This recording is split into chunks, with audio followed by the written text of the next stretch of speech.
Oh, hello mga katemas, magandang umaga. Araw ngayon mga katemas ng linggo. Time check natin, alas 5:53 na po ng umaga.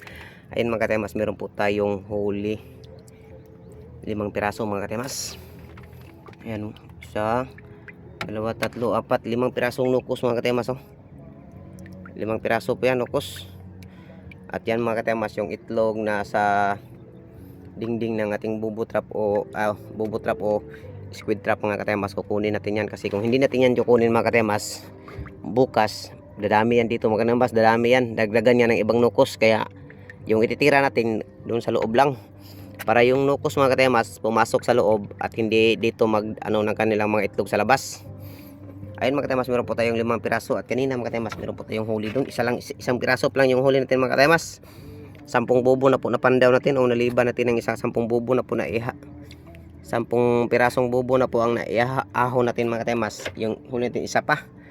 At yan mga katemas, so yung nasa dingding na itlog, kukunin natin yan kasi para ilagay natin sa ibang bubo trap natin. Yun o, ang dami mga katemas. Yun o, parang ginawa ang layan mga katemas. Ang dami o, ang daming itlog ng bubo trap natin mga katemas. At yung panahon natin mga katemas ay hindi maganda talaga mga katemas. So, meron pong paparating na unos mga katemas na hindi natin inaasahan. Ayan mga katemas, so, hindi maganda yung ating panahon.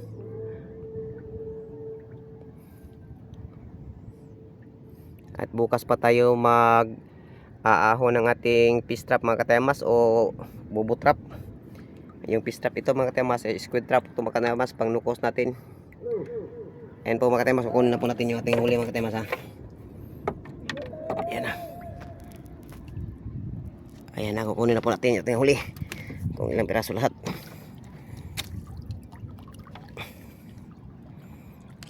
Uno. Isa. Pangalawa. Walawang lukos mga katemas oh. Maliliit nga lang yung iba, at least okay kasi meron 3. Kaysa kahapon mga katemas, yung huli natin kahapon 1 piraso lang. Ngayon 6 na piraso na po tayo ngayon mga katemas. 6 na piraso na po tayo ngayon. At ito po yung pang 5. Yan mga katemas, yung 5 pirasong nukos. Okay, sakat.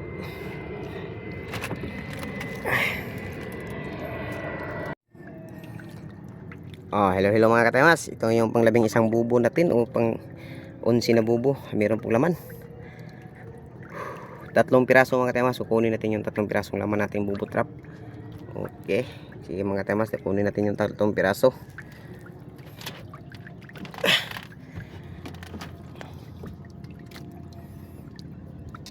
Yan po mga katemas. Meron pong 3 piraso mga katemas. So yun, isa. Yan mga katemas, parang kahapon ng umaga pa lang yan pumasok kasi ito mga katemas. So na yung kanyang sampot mga katemas. Na bumangga sa ating net. Okay, 2. Ito po yung isa dun, pangatlo. Ayun, nahulog pa. Yan, pangatlong bubo. Yan po mga katemas, meron po tayong 3 nukos. At yun po yung buhay natin mga katemas, so nasa ilalim ng tubig lang. Hello mga katemas, meron pong laman mga katemas. Ito po yung huli natin kanina mga katemas, so sa ilang piraso. Ito po yung pang 15 bubo natin mga katemas o pang 15 fish trap. Meron pong laman mga katemas, bilangin natin kung ilang piraso yung laman natin ating fish trap. Fish trap, bubo trap o squid trap mga katemas. Iba pala yung fish trap rin. Kahapon pa natin ito nilagay, itong bubo mga katemas. At ngayon nagkalaman. Isa. Ayan. 2 mga katemas, 2 piraso na. 3. Araw nga pala ngayon mga katemas ng linggo. 3. Ito mga katemas ay pang 4. Ayun, meron po tayong 4 na piraso mga katemas na huli sa ating nukos. Ayun po mga katemas. Meron po tayong 4 na pirasong huli na nukos. At yan mga katemas, so yan po yung bagong itlog mga katemas. At yung isa doon, yun po yung nilagay natin kahapon. Inano natin ng nylon. Tinalian natin ng nylon mga katimas, at yan po yung nilagay niya na bago mga katimas. Oh.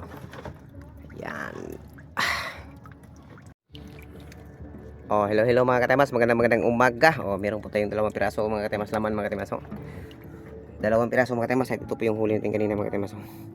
Ito po yung pang-16 mabubo natin mga katimas. Yung anuhin natin na bubo, 3 piraso na lang. At yun po yung bagong itlog niya mga katimas. So nandoon oh.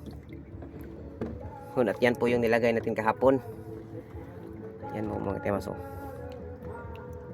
Kukunin natin yan mga katimas. Kukunin natin 2 piraso. Ayan na. Ayan na. Yun. 1 2. Yan na po tayong 2 piraso. Yung bagong itlog niya mga katimas.